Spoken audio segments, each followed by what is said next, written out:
Let's go! Dubs. What is going on, everybody? We are coming at you with an immediate reaction to the Commanders beating the no longer undefeated Philadelphia Eagles. Guys, take it away. Whoever wants to start, Nadi, go ahead. Your initial reaction. Left hand up. That's my reaction. We are the Beast Slayers. The Washington Commanders are the Beast Slayers. We beat the undefeated 11-0 Steelers in 2020 when no one expected it. We beat the 8-0 Philadelphia Eagles when no one, at least outside of this fan base, expected it. And we're the Beast Slayers. It was a great game. We won 32-21. It was 26-21, but we got that last second touchdown fumble recovery, and that boosted the margin there. But yeah, I mean, Heineke didn't have too great of a game, but it didn't really matter when Terry McLaurin went off today. Both of our running backs definitely did some good things. Antonio Gibson, Brian Robinson as well. Brian Robinson, I mean, this man was chugging along, dragging defenders, scoring touchdowns. I mean, he's legit. I'm glad I started him in fantasy. And also, another thing that I want to mention that I didn't actually see too much on Twitter. Maybe I just was missing it. Can we applaud Joey Sly? That's what this I'm man's saying. Like 2 or 3 50-yard field goals. Like, they weren't easy at all. They definitely I did see a little bit of Joey Sly love. For sure. But yeah, costly penalties by the Eagles that gave us some chances. Jamin Davis, key fumble recovery could have been a touchdown, but they called him down on the field. But yeah, I mean, the defense was humming like the entire game. 3 fumble recoveries, I believe, in total, or 3 turnovers in total. Two fumble recoveries and an interception. Yep. And yeah, just really good game overall from this team. On offense as well, Curtis Samuel, big 4th down conversion. Terry McLaurin, a couple of big 3rd down conversions.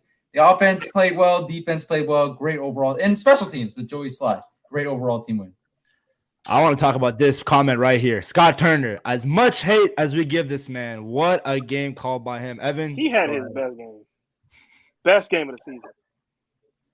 I think so. And also, I remember being told I was too optimistic for saying this team could win 10 games. I remember somebody saying that. I think the guy. I wonder who it was. First off, we're 5-5. Let's cool a little bit, okay? We're still at 500. The tough part of our schedule is over, is it not? The tough part of our schedule is over. I get. Well, we got the Giants twice. I mean, the Giants aren't easy. I know they're as good as their record seems, but they're still. That's not an easy dub. I mean, also we got, dude. I mean, the Niners are going to be tough. Yeah. I think Giants are decent, and for some reason Dallas got our number for a while. So I know they lost, but they're never someone we can underestimate. So we do have a pretty tough schedule ahead. I'm sorry to cut you off, Noah. I was just gonna say, I will say these next 2 games, I just want to see us get over 500 with Taylor Heineke, man. I'm tired of being at 500 or slightly under. Like, I want to see us win these next 2 games. We got the Houston Texans coming up this Sunday, and then we got the Atlanta Falcons coming up in 2 Sundays. We gotta win those 2 games. We got to, but we gotta be careful though with this team. I think we're all gonna predict wins, but like we gotta be careful with this team. Is all I'm saying. And Nadi, I want you to see. Oh wait, Evan, sorry, but see that comment right there. His presence. I know something that I know a lot of guys won't say he's that guy, but for so long in DC, we haven't seen it, and it's time we have to give this man credit. This guy is the underdog story, man.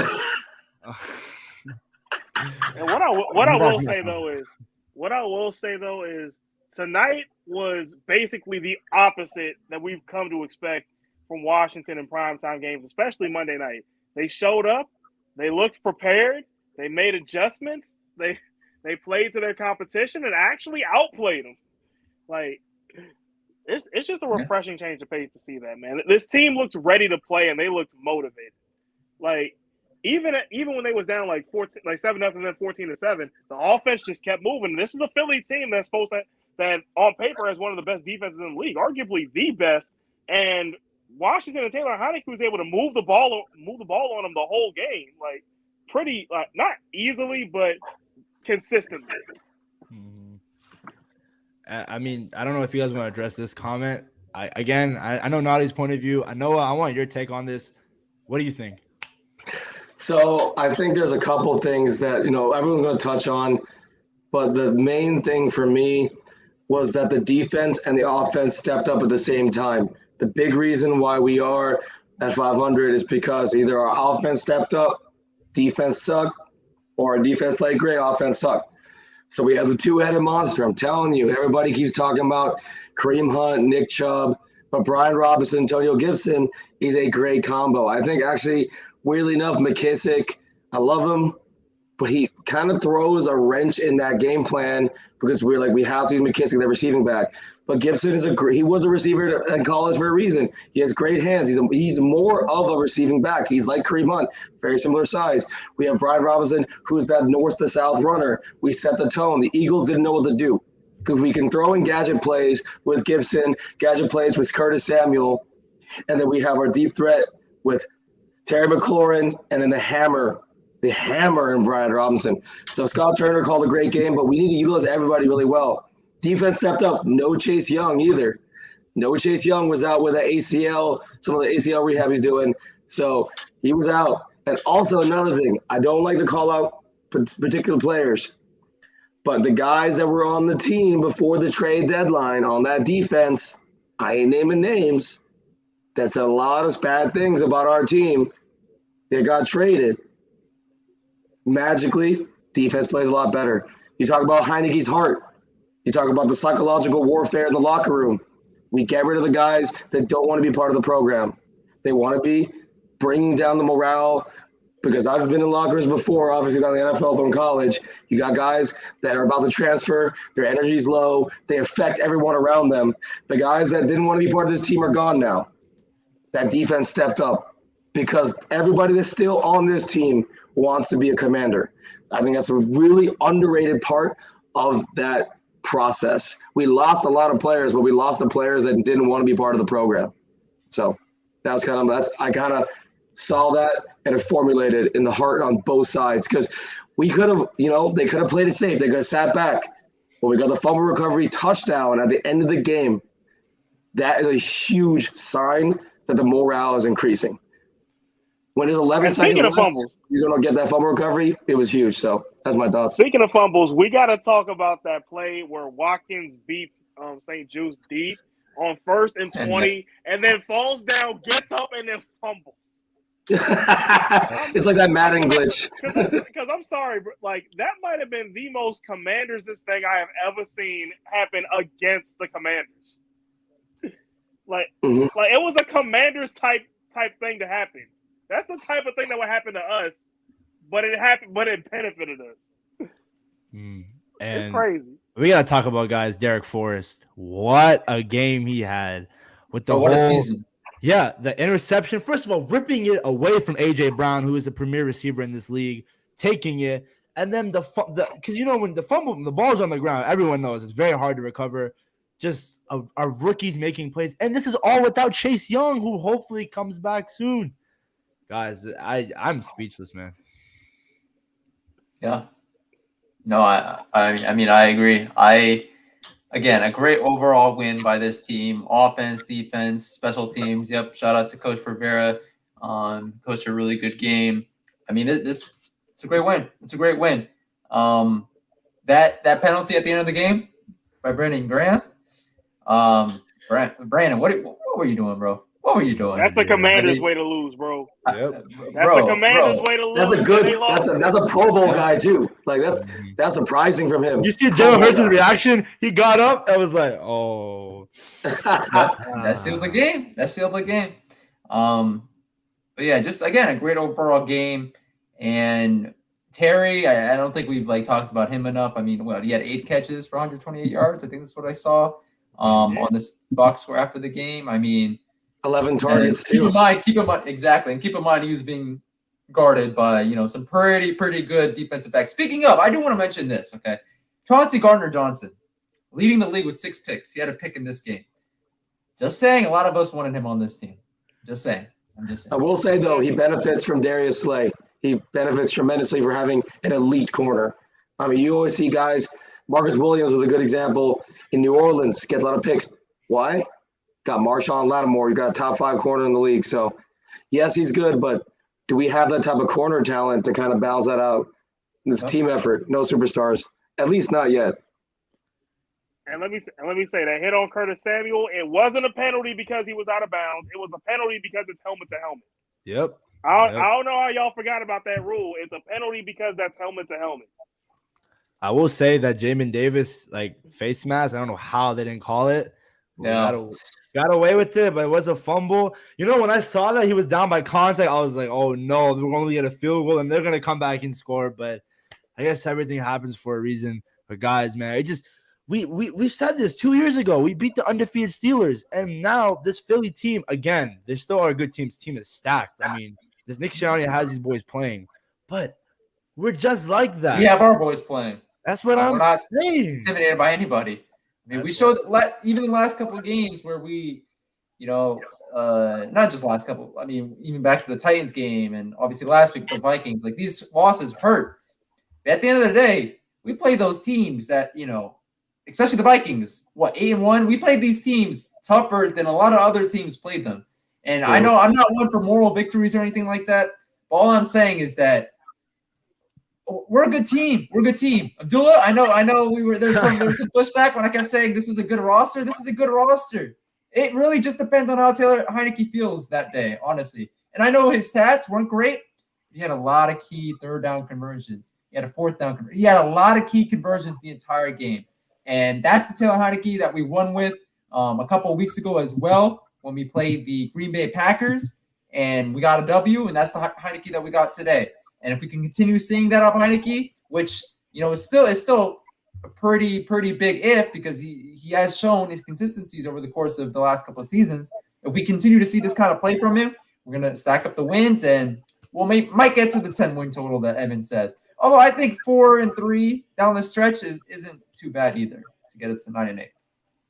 Mm-hmm. And truth be told, though, good teams find a way to win games. We know this. Yeah. Good teams find a way to win games, and that's exactly what the Commanders have been doing 4 times in the last 5 weeks, bro. Good teams just find a way. I agree. I think there was a very interesting take I had when I was up in Erie, and it was saying that in the NFL, there are scrappy teams and there are formulaic teams, formulative. And I think the scrappy teams right now, we have us, we got the Jets, we got even the Vikings. I think the Vikings are the perfect example of scrappy teams because Dalvin Cook, right in the beginning of that year, beginning of the season, wasn't playing that well. Even Jefferson had time where he wasn't playing that well. And Irv Smith was PFF's worst starting tight end, but they were still winning games. So they got Hawkinson, they got Cook playing well. Jefferson had the game of his life, in my opinion, against the Bills. Game of his life. Greatest catch I've ever seen, bro. Circumstances included. That was what it's told by Kirk Cousins too, Naughty, huh? I know. Yeah, when Kirk just vibing now out let there. me tell you something. Kirk Thuggins. Let me tell you something. This is the part where we all gang up on Abdullah. Let me tell you something, man. They only scored 20 points last week. Exactly.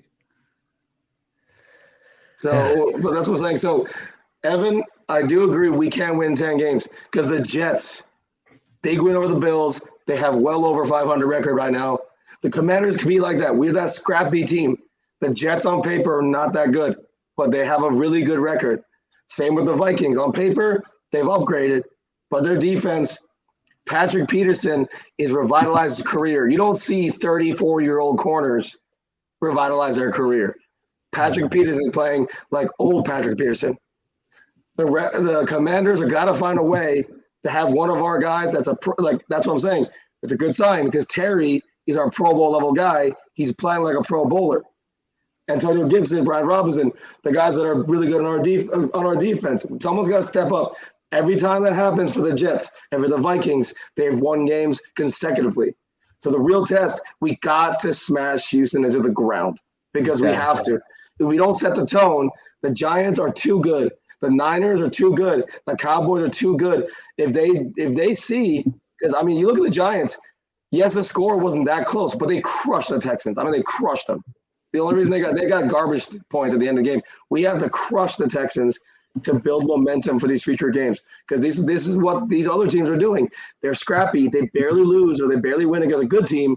Bad teams are going to smash. That's the main thing the Commanders have not done this season, is they have not taken advantage. Okay, bias aside, they've been pretty good, but they haven't come up with the wins against the bad teams. That's the only thing separating us from even the Giants or the Jets. We haven't beaten any of the teams that we should have won against. We got to crush Houston. I think, weirdly enough, I dare say Houston is the most important game of the second half of the season, because it's a game that we need to destroy them. And then if we do, we build a lot of momentum against our rivals. And then the Niners too, they're surging right now. They're desperate. They got McCaffrey. So we have to build a lot of momentum, because we know it could easily be a blowout loss against the Niners if we're not careful. Because the Rams learned the hard way that, okay, if Cooper Kupp goes down, they're not going to win a game. So it's the same thing with us. If Terry's not playing well, somebody else got to step up. We got to be more balanced in our attack. I know we can. I think with the coaching staff, and like I said, no naming names, but the guys that didn't want to be part of this program are gone. So we have only people that want to be part of the Commanders. So I honestly, Evan, I'm going to go with you. I think we can win 10. We can win 10. I'm with you. Wow. I hope we can win more than that. But two things I want to say after Noah's great analysis of this game and this team. The first thing, Texans screams trap game. Texans are 1-7-1. We just beat the 8-0 Eagles. We cannot let up, as Noah has been saying from the beginning of the stream, as everyone's really been saying, we cannot let up against the Houston Texans on Sunday. This win, I know we're all like super excited about it, and trust me, I want to see more of these kinds of wins. But this win won't matter as much if we go out there on Sunday and lose to the Houston Texans. Okay, the 1-7-1 Houston Texans. Yes, they have a good running back, Dameon Pierce. Okay, but like, who do you want to name like outside of that? Like Davis Mills, their quarterback. I don't know about that. I will say you're right. The main thing though that's dangerous is the Texans defense is actually not bad at all. They're top 15. Considering how terrible their team is, that's very surprising. So like you said, we gotta be really careful, because they do have a pretty decent defense. So we gotta be careful. Second thing, agreed. The second thing that I wanted to say is the point that Tim brought up at the very end. This defense, man. This defense, I don't know what Jack Del Rio told them at the beginning of the season after their terrible start. Once again, it's been I feel like 3 straight terrible starts for our defense to start the season. After that, this defense has been, I'm going to say it, one of the best in the league. We've been holding some of the best offenses to 20 points, 21 points. Like these same offenses that will go off the week after they play us, right? I don't know, man. Like I think this defense is humming right now, in all cylinders. So you talk about the defensive line: Jonathan Allen, Deron Payne, Montez Sweat. Imagine when Chase Young comes back. You guys know my critiques of Chase Young. I'm very critical of him. At the end of the day, he's still a plus for this team, like a big plus. Whether we want to admit that he's a superstar or not, it's still a big plus. He's still a good player. And you got Jamin Davis. Can we talk about him? Stepped up. Can we talk about Jamin Davis after all that? I told y'all the move to his more natural position was going to pay off. I told you. Bro, but the problem was last year when us fans kept saying move him to outside linebacker, this team was so stubborn to keep him at Mike, and it just didn't make sense. And now all of a sudden, although he did play a little outside linebacker last year, I just think overall Jamin Davis is just reading the field better, whether it be in the run stuffing game or pass coverage. I mean, the comment line is, we just beat the undefeated Eagles. Who cares about next week, baby? Come on. Because I know this team. Well enough to know that after big wins like these, sometimes the next week we fall flat completely. We get too complacent. We rest on our laurels, and that's what kills us as a team. Okay, we cannot have that happen. I'm not saying we will. I'm still predicting a W against Houston. All I'm saying is that we cannot let up. Okay, we are 5-5. We are 5-5. We are a good team.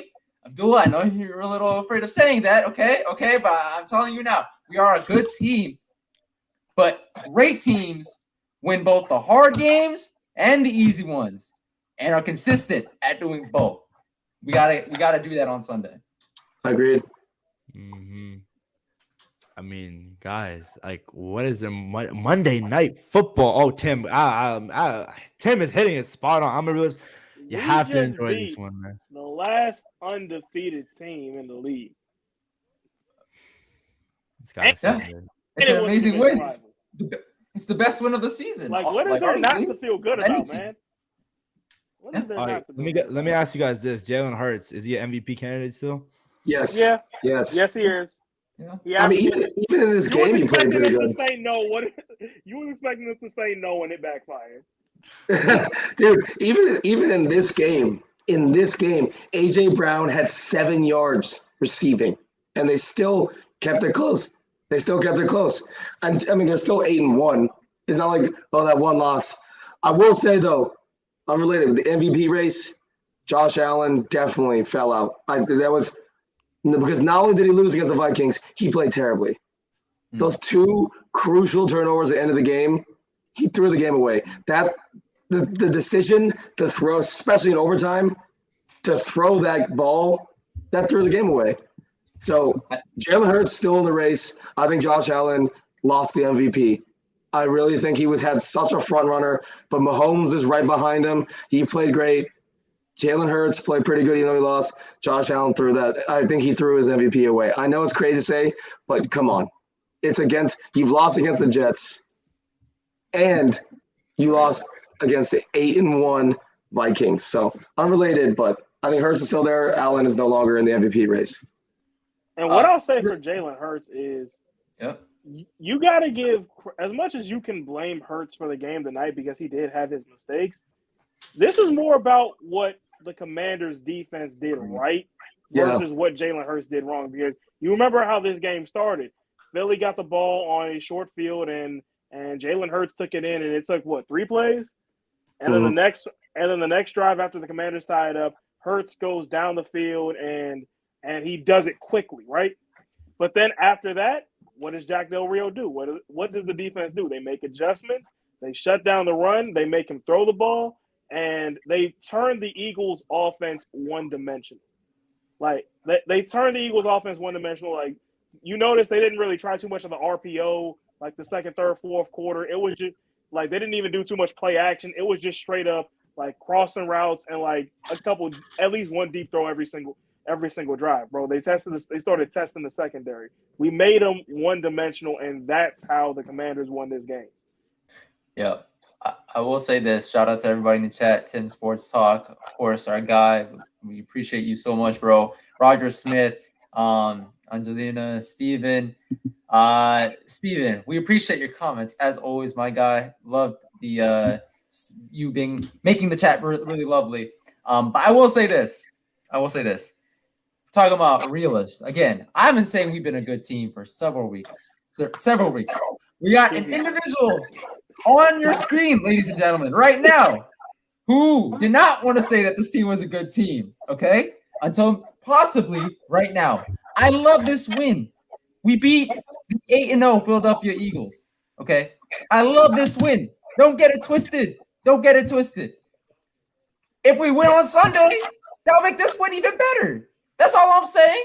I don't think there's no shame in that. But I love this win. We need to celebrate this win as a fan base, okay? We really do. And because it came at the perfect time, man. Exactly. Don't look at me and thinking like this win isn't like anything special. It's definitely special. I didn't come out of my mouth that this win is meaningless or this win doesn't mean as much as fans are making it up. I never said any of that. I love this win. I love this team. This is a good team. Let me repeat one more time. This is a good team. Let's just win on Sunday as well. Why not? Let's keep the momentum going. Mm-hmm. That is true, man. We're talking about the gritty here. I mean, oh no, I don't think it was that bad. Like you could tell by a body movement. It wasn't Mike Gesicki levels of bad.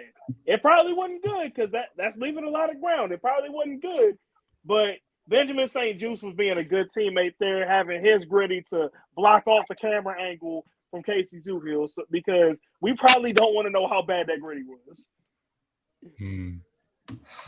Tim. We know Kirk That's got the what's called best field gritty. awareness, y'all.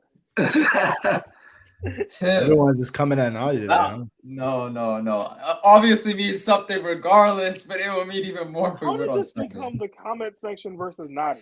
I don't know.